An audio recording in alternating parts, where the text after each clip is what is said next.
ফেসবুকের friend list যেভাবে hide করবে সেই সম্পর্কে থাকছে আজকের ভিডিও। নতুন আপডেট আসার ফলে কিন্তু সেটিংগুলো পরিবর্তন হয়ে গেছে। তো আমি সবার প্রথম অন্য একটা আইডি দিয়ে দেখাইতেছি যে যদি আনহাইড না করি তাহলে কিন্তু আমার যে ফ্রেন্ড লিস্টগুলো আছে ওইগুলো কিন্তু অন্যান্য সকল ফ্রেন্ড কিন্তু দেখতে পারবে। তো আমি আইডিটা খুঁজে নিচ্ছি, যে চার্জ করে রাখছিলাম ওইটার কিন্তু আমি ফ্রেন্ড লিস্ট হাইড করবো। তো কেউ যদি আমার আইডিতে ঢুকে তাহলে কিন্তু তারা যে ফ্রেন্ডগুলো দেখতে পাচ্ছে ওইগুলো কিন্তু দেখতে পারবে। তো এইগুলো কিন্তু আমি অফ করব, কেউ কিন্তু দেখতে পারবে না, ঠিক আছে? তো তার জন্য আমি যে আইডির ফ্রেন্ড লিস্টগুলো হাইড করবো সেই আইডিতে ঢুকে যাচ্ছি।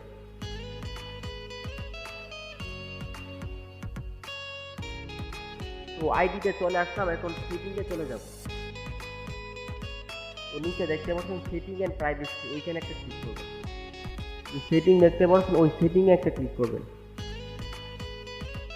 তো সেটিংয়ে ক্লিক করার পর প্রোফাইল দেখতে পাচ্ছেন, প্রোফাইল সেটিং ওইখানে একটা ক্লিক করবেন।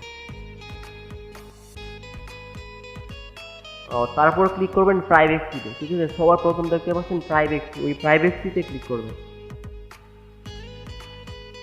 তো তারপর নিচে আসবেন, নিচে এসে দেখবেন যে who can see your friend list, ঠিক আছে? তো দেখতে পাচ্ছেন who can see your friend list, ওইখানে একটা ক্লিক করবেন। ওইটা কিন্তু পাবলিক করা আছে, ঠিক আছে? ওইটা আমি অনলি মি করে রাখবো।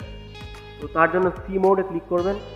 তারপর দেখতে পাচ্ছেন অনলি মি, ঠিক আছে? এই অনলি মিতে ক্লিক করে রাখবেন। তো এখন কিন্তু অনলি মি হয়ে গেছে। তো এখন ব্রেক চলে আসবেন। তো ব্রেক আসার পর এখন সেটিংটা হয়েছে কিনা তা আবার দেখানোর জন্য আমার অন্য একটা আইডিতে আবার ঢুকতেছি। তো আবার সার্চ করে নিচ্ছি।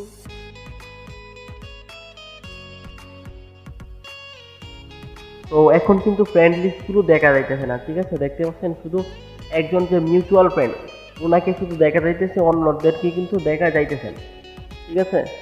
তো আশা করছি বুঝতে পারছেন। আজকের ভিডিও এই পর্যন্তই। যদি ভালো লাগে তাহলে একটা লাইক দিবেন এবং সাথে থাকতে চাইলে চ্যানেলটা সাবস্ক্রাইব করে পাশে থাকবেন।